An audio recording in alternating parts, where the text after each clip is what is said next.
After more than 24 hours, the Senate's overnight vote-a-rama has come to a close.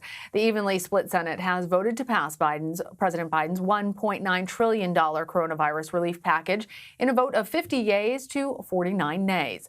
House Democrats rushed to get the plan passed before unemployment benefits expired for millions of Americans on March 14th. CBS News Capitol Hill producer Rebecca Kaplan joins us now. Rebecca, just a moment ago, we were talking about how soon this can wrap up, and here we are. So tell us, what's the very latest out of Capitol Hill? Well, Anna, as you mentioned, that final 50 to 49 vote means that Democrats ultimately, through those last-minute negotiations with their own party, with Senator Manchin of West Virginia, were able to hold the entire caucus together. And there was that one Republican absence, Dan Sullivan of Alaska, who unfortunately had to fly home at the last minute yesterday when his father-in-law passed away to attend that funeral. So if he had been here, we did expect him to vote no. He had announced his opposition to this plan. But if he had been in Washington today, then Vice President Kamala Harris would have had to step in to provide the tie-breaking vote on this plan. With his absence today, they were able to do it without Harris. So that very narrow 50 to 49 vote, ultimately a win for Democrats and for Majority Leader Senator Schumer in the Senate, because they really fought tooth and nail with this 12-hour delay yesterday to make sure that they were getting Manchin on board with this plan. A one vote margin, which is what everybody predicted, really, from the very beginning in a lot of ways, Rebecca. So what are some of the biggest changes that have been made to the bill since it arrived in the Senate?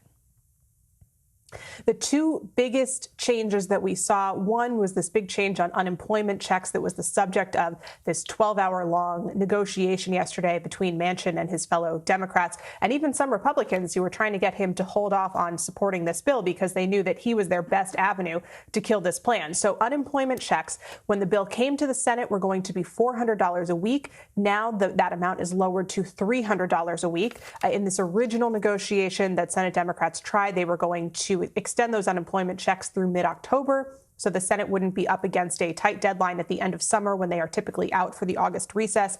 Instead, at Manchin's insistence, that deadline will now be moved up to September 6th. So that will be the next deadline for those unemployment checks to expire, meaning if the Senate does go out in August, they will have just a very short margin of about 6 days to negotiate to pass more checks should they need to. Now, the other big change was on the minimum wage. When Democrats sent their plan over, there was a $15 an hour minimum wage included in this bill. And that actually came out because the Senate parliamentarian ruled that it was not able to be included in this plan because of these arcane budgetary rules that the Senate Democrats are using to pass this big plan. Now, that, of course, is a source of consternation for a lot of Democrats, particularly progressives in the House. But the reality was trying to put it back in this bill would have meant failure because not all Senate Democrats supported a $15 minimum wage. In particular, that was Manchin and Arizona Senator Kyrsten Sinema. So they really had no choice but to try to get away from this minimum wage issue in this particular bill if they wanted to get the rest of it, including those $1,400 relief checks for Americans, passed. Yeah, Rebecca, I want to go back to the unemployment benefits for just a moment, because for our viewers, they probably already know that now that the Senate has passed their version of the bill and the House has passed their version of the bill, and the two bills are different, the two chambers now need to come together in agreement about what the final bill should look like when it heads to President Biden's desk. On that point about unemployment benefits, as you explained it, Senator Manchin's argument was, let's make it a little bit smaller, those 300 versus 400, as we saw in the House bill. But that way we can make sure that it extends for a longer period of time, giving unemployed Americans, I guess, a little less uncertainty in their lives. How likely is the House to get on board with that argument? And do you expect that that's going to stay at 400 or come down to the 300? I think that it will likely stay at the $300 level negotiated in the Senate, because we saw that there was really no way to get those $400 a week checks through with Manchin's opposition. And there is no other Democrat that Senate Democrats can turn to pass this, given that they have such a slim majority, just 50 Democrats, 50 Republicans. And because Democrats hold the White House, they hold the balance of power with this extra vote from the vice president. Now, there is going to be certainly a lot of Democratic hand-wringing. And the bigger issue we had seen that people were very frustrated by was, especially progressive Democrats, was the removal of this $15 an hour minimum wage. And of course, there's going to be frustration that it took just one moderate senator to change this plan, where there are dozens and dozens of progressive Democrats in the House who would have liked to see other changes. And they just simply don't hold the cards here to force those changes upon this bill. So there's going to be this tough equation for Democrats when this bill comes back to the House, which we do expect to happen this week. And that question is, do they accept those imperfections? Do they take that $100 less, smaller amount a week in unemployment checks and still decide to pass this plan given other positive elements? And there is a lot of spending on other things that are important to Democrats.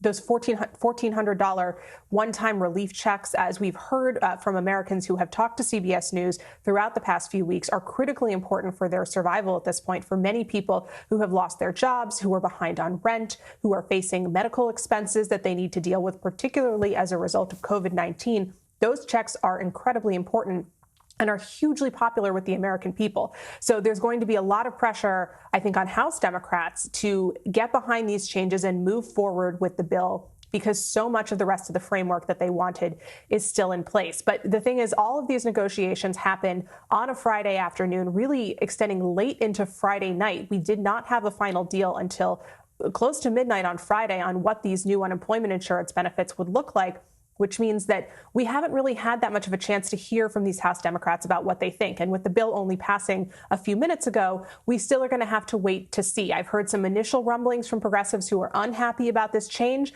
but we still don't have a good sense yet of whether it means tanking this entire bill or just moving forward and then turning their attention to the next fight. Well, we certainly know that Democrats have said that they are really concerned about getting this passed and on the president's desk before those benefits actually run out starting next week. So the clock is certainly ticking underneath the House as they're trying to reconcile these two versions of the bill. One last question for you, Rebecca. As you mentioned, this just happened, and we had expected originally that Vice President Harris was probably going to have to issue a tie-breaking vote. Since that didn't happen, it's still worth noting that it only passed by one vote. And President Biden had said that he wanted this to be a bipartisan bill. It certainly was not ultimately that. What does this say in terms of Democrats and Republicans being able to work together to pass some of these types of legislation that are national priorities, as opposed to something that is necessarily favoring a liberal or conservative agenda? This is a divide that I think we actually see happening somewhat between President Biden and his two sort of lieutenants in Congress, House Speaker Nancy Pelosi and Majority Leader Chuck Schumer. And they understand that, bipartisanship is great on paper, and it's something that a lot of their members profess to want. But at the end of the day, you only have the votes that you have. And for a lot of Democrats, encountering this process of feeling like they needed to pass a huge relief bill on a big issue that was pressing took them back to 2008, when former President Obama took office and immediately began work on a stimulus bill to stimulate the economy during the recession that we were seeing. Then Democrats tried to negotiate with Republicans. They stretched out this work for weeks, and ultimately, at the end of the day, Republicans locked arms and voted no on that plan. So in Democrats' minds, they lost precious time trying to negotiate with Republicans, only to see them stand against the bill at the end of the day. The same thing happened to a certain extent when Democrats were working to pass the Affordable Care Act. There were a lot of negotiations done in the name of trying to get a single Republican on board, and it's just difficult. So I think, President Biden comes from a time in the Senate when there was a lot more negotiation between both sides, when partisanship was not quite as, rampant as it is now, and bipartisanship was easier. It was easier to get your colleagues on board with something.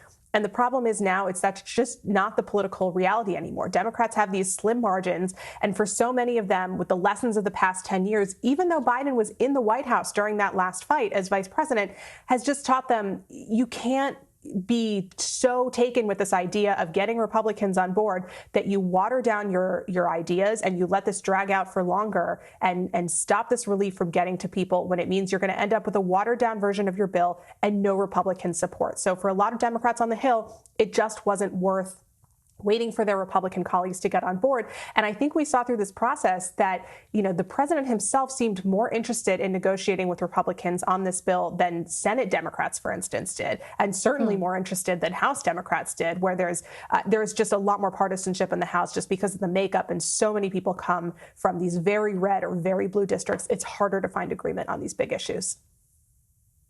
Very interesting, especially when we look at it as the first major piece of legislation coming out of the Biden administration. All right, Rebecca, thank you. Thank you.